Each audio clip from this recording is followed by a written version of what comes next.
गणितीय सदन में उपस्थित आप सभी विद्यार्थियों के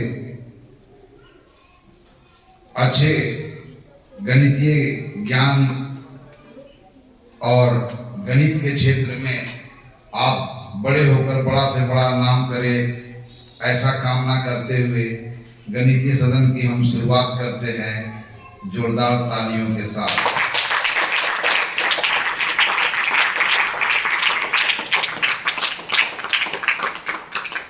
बिना समय गवाए हम चर्चा की ओर चलते हैं और आज आपके साथ क्या चर्चा होने वाली है? चर्चा होने वाली है समानुपात के प्रकार। समानुपात के प्रकार में आप यह जानेंगे कि समानुपात दो प्रकार के होंगे, प्रत्यक्ष समानुपात और व्युत्क्रम या विलोम समानुपात। और यह अवधारणा राशियों का विचरण अर्थात दो या दो से अधिक राशियां किसी परिस्थिति या किसी घटना से जुड़ी हुई दो या दो से अधिक राशियां एक दूसरे के साथ कैसे बदलती है, इस बात का जब हम अध्ययन करेंगे तब हमें समझ में आएगा कि प्रत्यक्ष समानुपात और विलोम समानुपात क्या होता है। क्योंकि आज के सदन में राशियों का विचरण करके हम लोग चर्चा करने वाले हैं और इसी में यह दोनों बात आएगी। तो यह राशियों का विचरण भी अर्थात एक राशियां दूसरे राशियां के साथ वैरी करती है, तो वहां भी दो प्रकार है, अनुकर्मानुपाती विचरण और व्युत्क्रमानुपाती विचरण, जिसको हम लोग बोलते हैं डायरेक्ट वेरिएशन और इनवर्स वेरिएशन। अर्थात आज का टॉपिक्स क्या है? Variation between two quantities. Two quantities की बात करेंगे सिर्फ, और इसी में हम लोग समानुपात के दो प्रकार हैं उसके बारे में समझेंगे।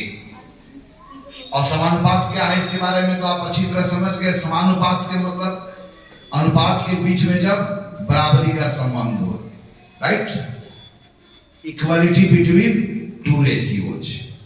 तो वैसे दो रेशियोज जिसके बीच इक्वालिटी का साइन लगा हुआ है, तो दोनों रेशियो को एक साथ हम क्या बोलेंगे? समानुपात बोलेंगे। ओके, अब समानुपात को सिंबॉलिकली कैसे दिखाते हैं कल मैं बताया हूं ना, डबल डॉट का प्रयोग करके और आपको इक्वालिटी का साइन दे करके। चलिए अब इसके आगे हम चर्चा करते हैं।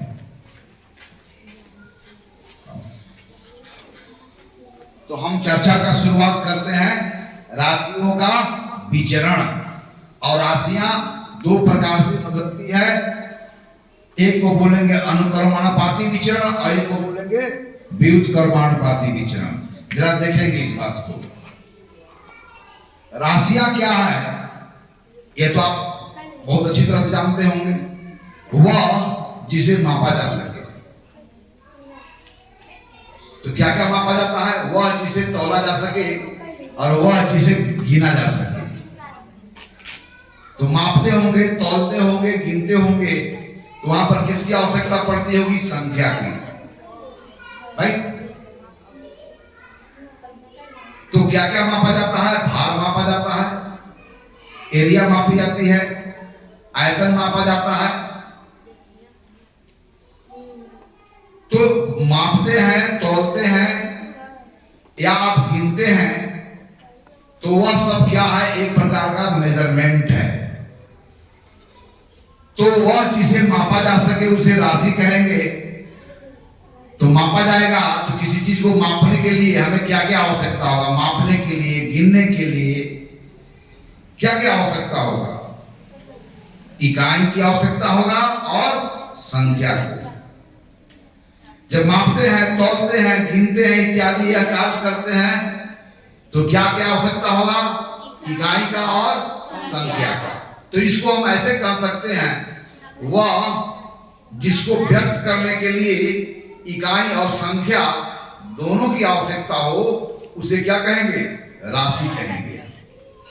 वास्तव में गणित में हम संख्याओं के आपसी संबंध, उनके बीच कैसे ऑपरेशन होते हैं इसकी चर्चा नहीं करते हैं। गणित में हम राशियों की चर्चा करते हैं और राशियां से संख्याएं जुड़ी हुई है।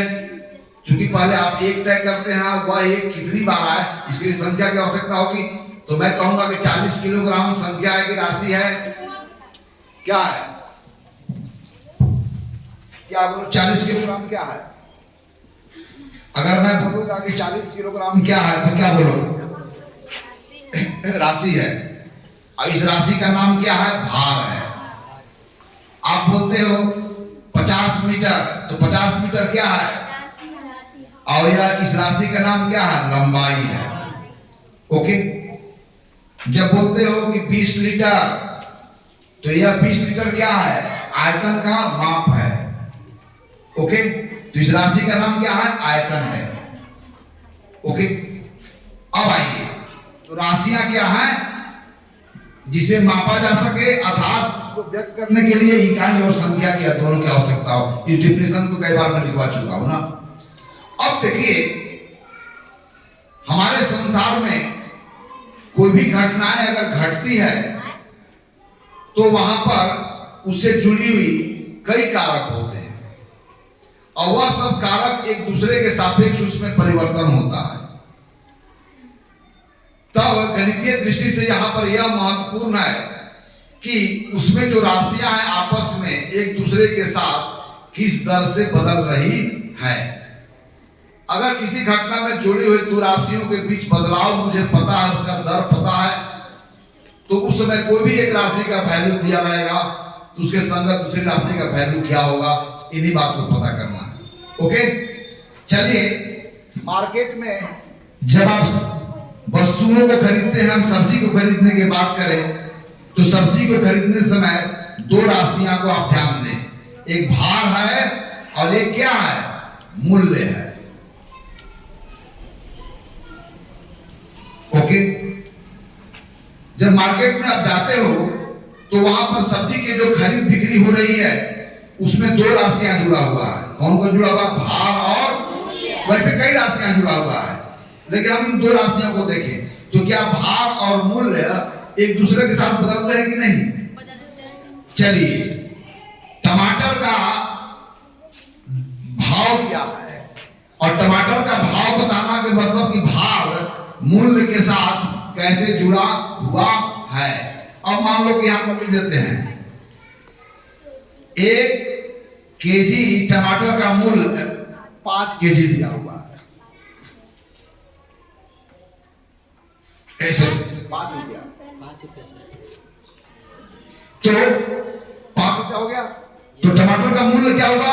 5 रुपया प्रति केजी।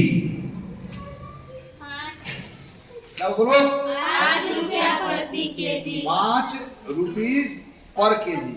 अब पर केजी के लिए आप ऐसा भी लिखते हो सिंबल ना, और इसके लिए शब्द को ऐसा लिखोगे, अंग्रेजी में पर होगा। ओके। तो यहां पर यह जो सिंबल है उसको प्रति माने हर केजी पर। तो यहां पर यह क्या दिया हुआ है? टमाटर का मूल्य दिया हुआ है कि टमाटर के मूल्य का दर दिया हुआ है। तो दर क्या होता है? दो राशियां का दर मतलब कि एक राशियां दूसरे राशियां के साथ कैसे बदलती है, यानी कि पहली राशि में दूसरी राशि में अगर इकाई परिवर्तन आया, यानी कि दूसरी राशि को अगर मात्रा 1 लिया गया तो उसके संगत पहली राशि क्या है। अर्थात तो यहां पर क्या दिया हुआ? प्राइस रेट दिया हुआ है। क्या बोलेंगे हम लोग? प्राइस नहीं दिया हुआ है, प्राइस रेट दिया हुआ है, यानी कि प्राइस जो है भार के साथ कैसे बदलती है। तो मूल्य का किसके साथ? मूल्य का भार के साथ क्या दिया हुआ है? दर। मूल्य का भार के साथ दर, है ना। और दर की बात कब करते हैं? जब भार इकाई भार हो, इकाई भार के लिए कितना मूल्य है। ओके। तो अब मुझे बताइए, ये तो मूल्य का दर दिया हुआ है, ये क्या दिया हुआ है? मूल्य का, नॉट मूल्य, मूल्य का दर दिया हुआ, रेट ऑफ प्राइस। और रेट ऑफ प्राइस क्या बोलो? 5 रुपीज पर केजी। ओके। अब मार्केट में हम चलते हैं, कोई जा रहा होगा 1 केजी खरीद रहा होगा, कोई जा रहा होगा 2 केजी खरीद रहा होगा, कोई जा रहा होगा 3 केजी खरीद रहा होगा। अलग अलग भार होंगे तो उसके साथ मूल्य भी क्या होंगे? ओके। अब एक अगर भार अगर 5 केजी होता तो 5 केजी भार के संगत कितना मूल्य देना पड़ता? 25। क्या 25? सिर्फ 25? 25 रुपए। क्योंकि मूल्य एक राशि है, इसलिए यहाँ पर जो राशि है उसकी इकाई क्या है? रुपीज है। 25 रुपीज। अगर कोई मार्केट में 6 केजी अगर ले रहा होगा तो कितना मूल्य पेड कर रहा होगा? क्या? 30 रुपीज। चलो एक लड़की आ जाओ और फटाफट लिखते जाओ। चलिए मार्केट में अगर वह 2 केजी ले रहा होगा तो कितना दे रहा होगा? 10 रुपए। 10 रुपीज। अगर मार्केट में अगर वह 10 किलो ले रहा होगा तब क्या होगा? 50। ओके, इधर बताओ एक कौन सी राशियां का जिक्र है? इधर सब भार राशि है, इधर उसका क्या है? मूल्य राशि है। इस राशि का इकाई क्या है? 1 किलोग्राम। और इस इकाई का इकाई क्या है? इस राशि का 1 रुपया। ओके, इस राशि का इकाई क्या है? 1 रुपया। इस राशि का इकाई क्या है? 1 केजी।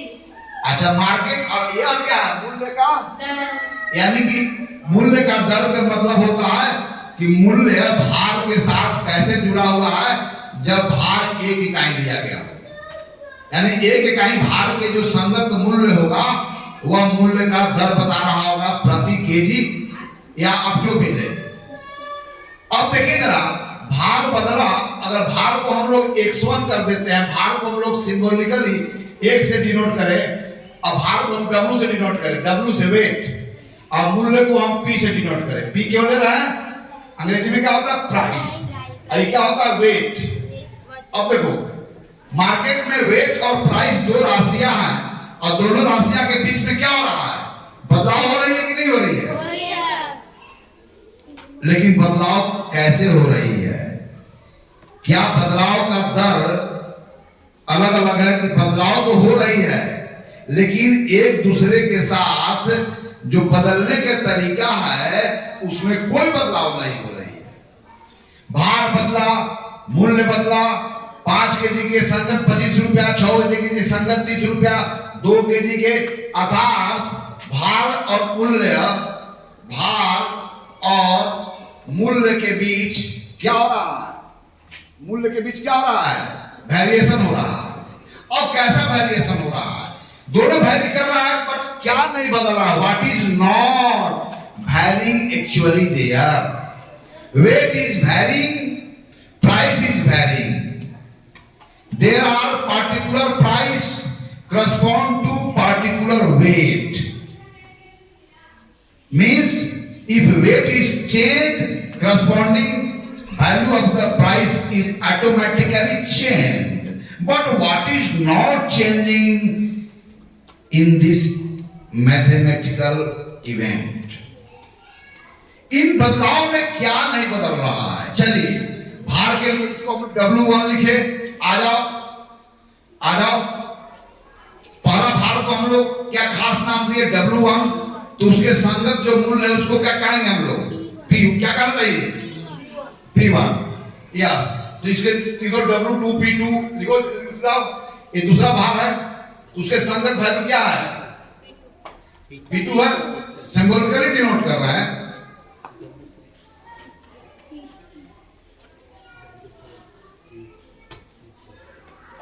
चलो, तो भार के साथ मूल्य बदल रहे हैं ना?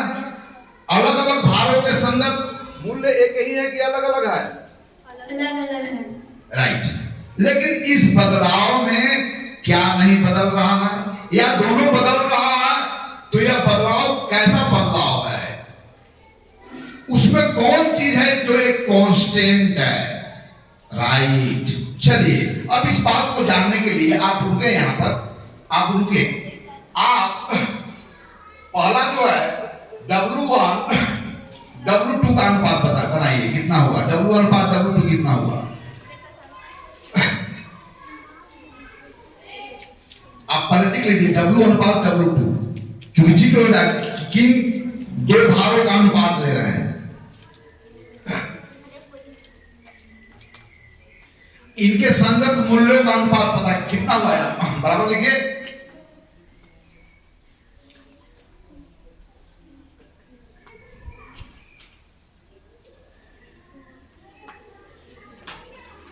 सही है।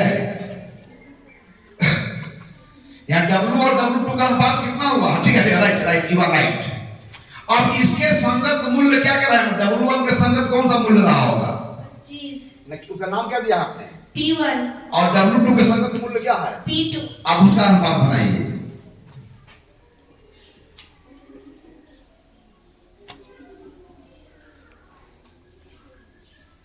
अनुपात जब भी लिखेंगे तो उसको सिंपलेस्ट फॉर्म में लिखना है, अंडरस्टैंड? जो भी बड़ी संख्या का अनुपात बनाना है तो अनुपात का उत्तर अंतिम में सिंपलेस्ट फॉर्म में लिखो। Write down it into simplest form. Simplest form,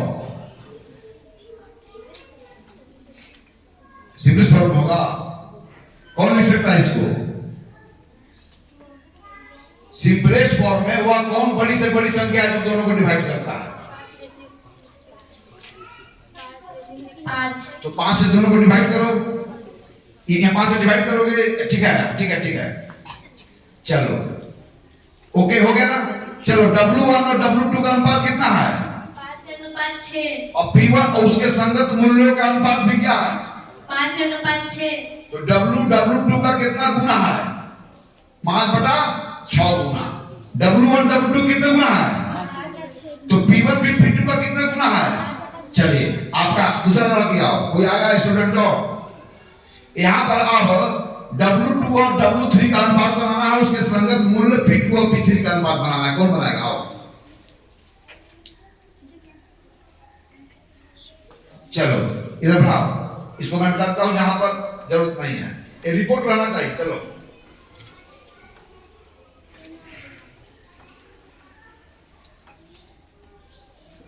ये फ्लाइट मोड में डाले सर। ठीक।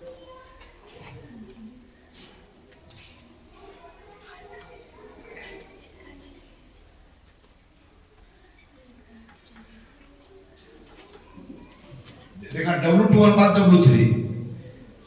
W2 ये है ना? कौन है W2? 6 W2 ये वाला होगा, नहीं सर, ये वाला है ना? ठीक है।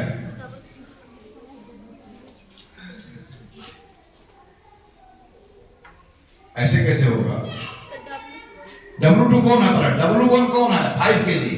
W2 कौन है? 6 kg। और W3 कितना है? 2 kg। राइट। चलिए तो उसको सिंपलेस्ट फॉर्म में है। अनुपात को जब भी लिखना है सिंपलेस्ट फॉर्म में। Very fine. अब इसके संगत मूल्य का अनुपात बनाइए।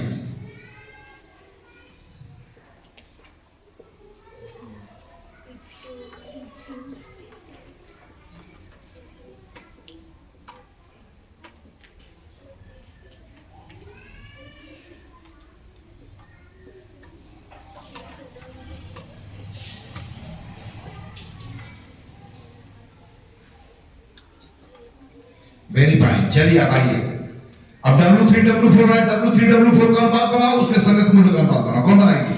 और कोई? आओ सब आओ।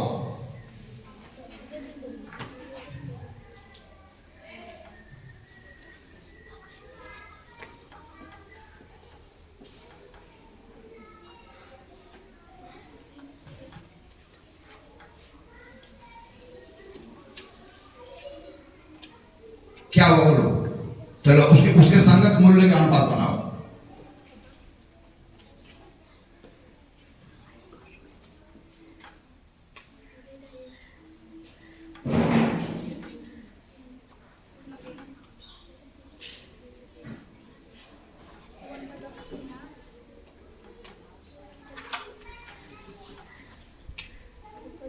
ओके अब चलो, अब इधर आओ।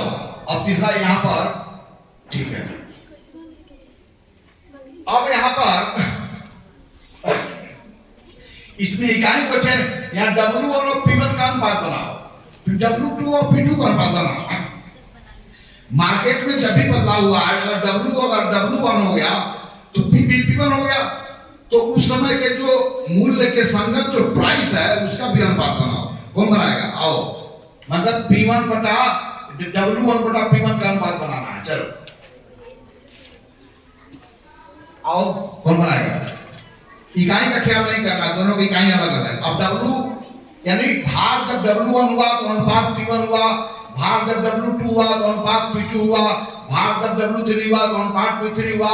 W1 और P1 का अनुपात, W2 और P2 का अनुपात, W3 और P3 का अनुपात, W4 और P4 का अनुपात बनाना है। कौन कराएगा? आओ बनाओ, चलो यहां पर लिखना ऊपर में W1 अनुपात P1, सिर्फ उसके साथ जो जुड़ी हुई संख्यांक है उनका अनुपात लेना है। कितना लगा बताओ?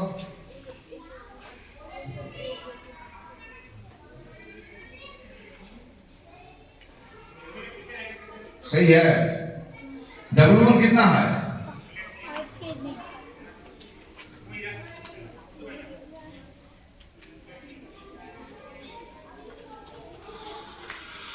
Very fine. अब दूसरा आओ, W2 अनुपात P2 बनाओ, बनाओ। चलो जल्दी से बनाओ। आप नीचे लिखना।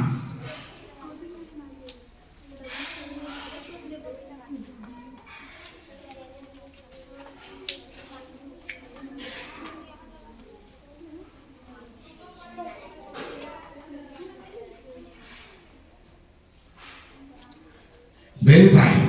अब चलो W3 और P3 का अनुपात बनाओ। तुम आओगे, आप बनाओ, उसको चांस दो। डेटा पहले कलेक्ट करो और फिर उस डेटा से अर्थपूर्ण निष्कर्ष निकालना है, जिसे हम लोग पैटर्न बोलेंगे। अब पैटर्न को स्वयं ही ढूंढना है और देखना है कि इस तरह के राशियों में जो वेरिएशन हो रहा है वहां पर तो उनके वैल्यू बदल रहे हैं, लेकिन क्या नहीं बदल रहे हैं, what is not changing their. किसका? हाँ ठीक है। और W डिफाइन है, और कौन है? बोले W। हाँ चलो आओ, W3 और W4 और P4। W जब W हो गया तो P4 हो गया, तब देखेंगे कि उनका अनुपात क्या है।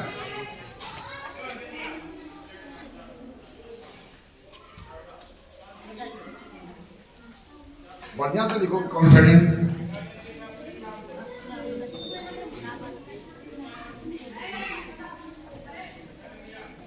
सही हो? चलो अब गलती करते जाओ। चलो दूसरा कोई आओ, सुधारो। चलो सुधारो, सुधारो।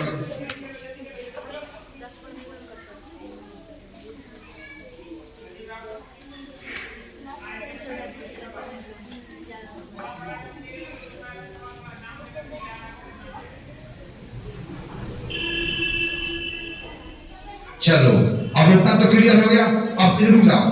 अब जो मैं कहूंगा, अब यहाँ पर जो आंकड़ा आपने दी गई थी आंकड़ा, इस आंकड़ा को मिटा दिया और यह मिटाने के बाद हमें जो रिजल्ट प्राप्त हुआ, अर्थात आंकड़ों के बीच जब हम ऑपरेशन किए अनुपात ज्ञात करने के लिए, तो जो रिजल्ट प्राप्त हुआ, रिजल्ट को लिखने जा रहे हैं। चलो यहाँ लिखो, W अगर बदल के W1 हो गया तो P बदल के क्या हो गया? P1 हो गया। अगर W बदल के W2 हो गया तो क्या हो गया? P2 हो गया। W3 हो गया तो क्या हो गया? P3 हो गया। W4 हो गया तो क्या हो गया? P4 हो गया। राइट है ना?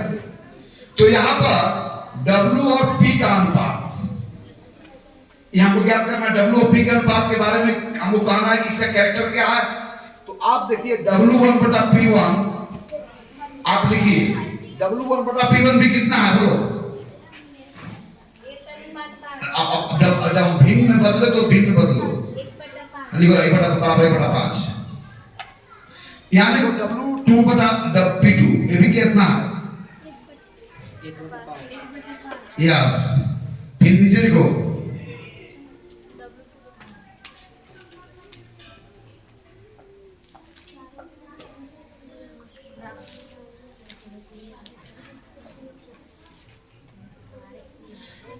चलो यहां पर देखो, यानी कि W बदल के जब W और P का अनुपात हम ले रहे हैं, यानी कि W के कोई भी बदले हुए मान और उसके संगत P के मान का हम अनुपात ले रहे हैं।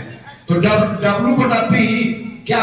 W बटा P ये बराबर नहीं है W बटा P1 के, बराबर नहीं है इसके, बराबर नहीं है इसके, बराबर नहीं इसके। सारा अनुपात क्या है? W1 हुआ, P1 हुआ, W2 हुआ, यानी कि भार अनेकों भार बदल गए तो उसके संगत मूल्य भी बदल गए, लेकिन क्या नहीं बदला? भार और मूल्य का अनुपात में कोई बदलाव। भार हमेशा मूल्य का 1/5 गुना बना ही रहा। यानी कि भार अगर बड़ा होता गया तो संगत मूल्य भी क्या होता गया? अब भार भी कम हुआ तो मूल्य क्या हुआ? लेकिन क्या नहीं बदला? भार और मूल्य का अनुपात में कोई बदलाव नहीं आया। तो यह रिपोर्ट लिख लो। अब यहां पर मिलाओ। अब मैं देख रहा हूं, आओ इधर, आपने क्या क्या पाया? पहला तो यह पाया। अब दूसरा जो यहां पर रिपोर्ट लिखा हुआ है, देखो P1 बटा, यहां पर क्या लिखा हुआ है? पहला क्या लिखा हुआ है? W1 कहां है?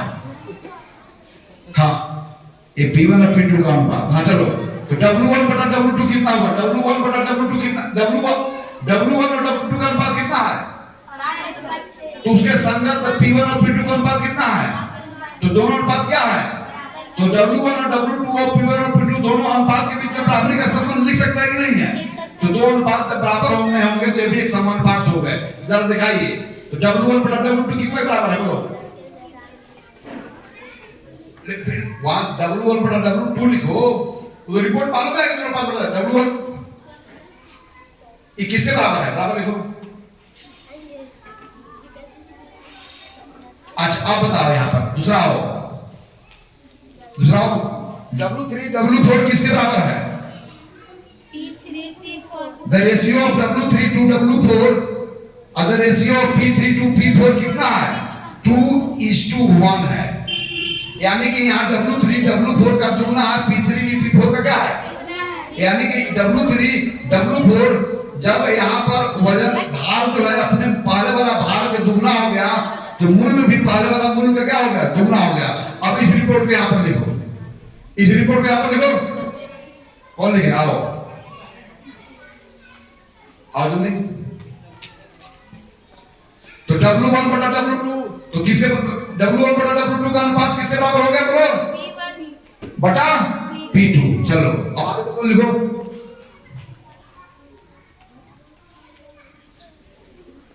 W3 बराबर लिख रही हो। यहाँ दो भारों का अनुपात, उनके संगत दो मूल्यों का अनुपात बराबर है। अब दूसरा भार ले लिए, कौन ले लिए हम लोग? W2 और W3 ले लिए। तो W2 और W3 का अनुपात ज्ञात करो और इनके संगत मूल्य का अनुपात ज्ञात करो। क्या दो भारों का अनुपात और उनके संगत मूल्यों का अनुपात में कोई बदलाव है कि नहीं, कि वही मिलता है? वही मिलता है। चलिए तीसरा बताओ रिपोर्ट, कौन आएगा? तीसरा जो रिपोर्ट है आप लिख देते हैं।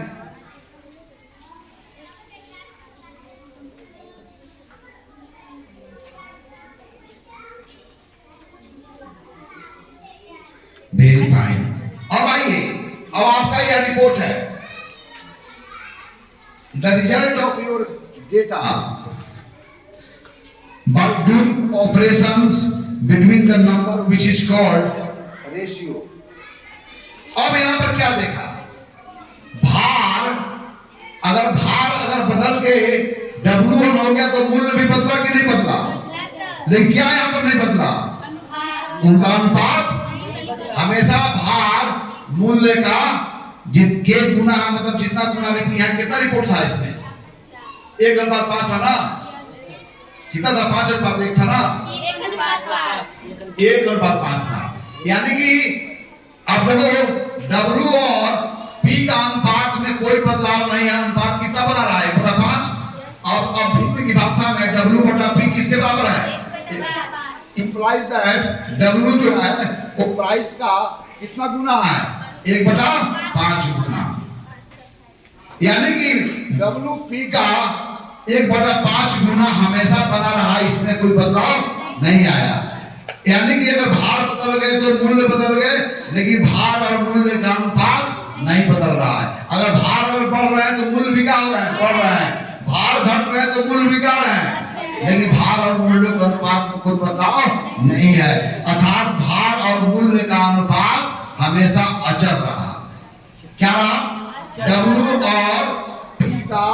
जो अनुपात है वो क्या रहा? कांस्टेंट रहा। और यहाँ पर कांस्टेंट के रूप में कौन संख्या मिली? 1/5। तो हम लोग कहते कहते हैं कि W और P का अनुपात कांस्टेंट रहा, तो यहाँ पर कहते हैं कि W P के साथ डायरेक्ट वेरिएशन में है। P इसको भाषा गणितीय भाषा में बोलते हैं W is directly proportional to P। क्या बोलते हैं लोग? W is directly proportional to P, यानी यहाँ पर भार और मूल्य के बीच में अनेकों अनुपात मिलेंगे, लेकिन सभी अनुपात क्या होंगे? बराबर होंगे। तो भार और मूल्यों के बीच बदलाव से अनेकों अनुपात मिलते हैं, और जो वहां अनुपात जो बराबरी का संबंध दर्शाते हैं उस अनुपात को हम लोग बोलते हैं डायरेक्ट प्रोपोर्शन। यानी कि अगर WP के डायरेक्ट वेरिएशंस में है तो W1 और P1 का वही अनुपात होगा जो W2 और P2 का अनुपात होगा, W3 और P3 का अनुपात होगा। यानी कि W और P का जो अनुपात है, W का कोई बदला हुआ वैल्यू, उसके संगत मूल्य का बदला हुआ वैल्यू का अनुपात नहीं बदल रहा है, तो कहते हैं कि W is directly proportional to P, और W जब P के प्रोपोर्शनल हो तो वहां पर यह रिलेशन होल्ड करेगा। यानी W अगर W1 हो गया बदल के W2, W3 इत्यादि, तो उसके संगत P1, P2 और P3 हो गया। तो यहाँ पर देखो, यहाँ पर दो भारों का अनुपात वही होगा जो संगत मूल्य का अनुपात होगा। यहाँ पर जो दो भारों का अनुपात वही होगा जो संगत मूल्यों का अनुपात होगा। या भार और मूल्य का यहाँ पर जो अनुपात होगा वही अनुपात यहाँ पर भी होगा, वही अनुपात यहाँ पर भी होगा। तब भार और मूल्य के बीच में जो बदलाव है, इस बदलाव को हम लोग क्या बोलते हैं? डायरेक्ट वेरिएशन, अनुक्रमानुपाती विचरण। ओके, तो मैं अब सदन का अंतिम समय में आज इस पर जो कॉन्सेप्ट पर हम लोग बात किए, तो दो राशियों के बीच अनुक्रमानुपाती विचरण को हम लोग कैसे लिखेंगे? दो राशियों के बीच विचरण को हम अनुक्रमानुपाती विचरण करते हैं जब X और Y का अनुपात हमेशा क्या रहता है? कांस्टेंट रहता है। ओके, अर्थात एक राशियां का मान जब बढ़ता हो, दूसरा राशियां का मान भी क्या होता है? बढ़ जाता हो, लेकिन क्या नहीं बदलता हो? दोनों राशियों के जो संगत मान है उसका अनुपात नहीं बदलता है। तो ऐसे विचरण को हम लोग क्या बोलते हैं? Direct variation. अब इसको लिख लिया जाए। और डायरेक्ट वेरिएशन में जो हमारे अनुपात मिलेंगे वो सब क्या होंगे? प्रत्यक्ष समानुपात में बराबर बराबर अनुपात बनेंगे ना। लिख लीजिए, लिखिए, राशियों के बीच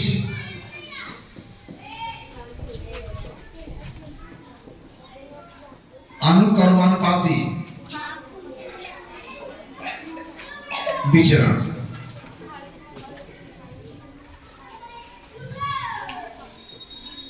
अब यहां पर दो राशियां X और Y से डिनोट करेंगे, कुछ भी दो राशियां हो सकता है ना। दो राशियां अब नाम देते हैं X और Y। दो राशियां X और Y के बीच विचरण को, विचरण माने वेरिएशन। विचरण के मतलब क्या होता है? वेरिएशन, बदलाव। वेरिएबल के बीच में जो वैल्यू का होगा बदलाव आता है। X और Y के बीच विचरण को अनुक्रमानुपाती विचरण कहा जाता है।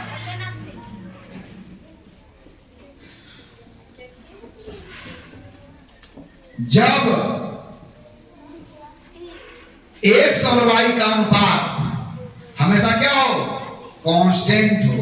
के अक्षर आया, अक्षर के लिए जो भी वैल्यू होगा वो एक ही वैल्यू मिलेगा। इंप्लाइज दैट जब X और Y का अनुपात कांस्टेंट हो तब कहते हैं कि X is directly proportional to Y। X और Y के बीच में जो विचरण है कैसा मिलेगा? प्रत्यक्ष समानुपात मिलेगा। X और Y में जो अनुपातों के बीच में जो संबंध बनेगा बराबरी का, वो कैसा अनुपात के बीच में संबंध बनेगा? बराबरी का, प्रत्यक्ष समानुपात होगा।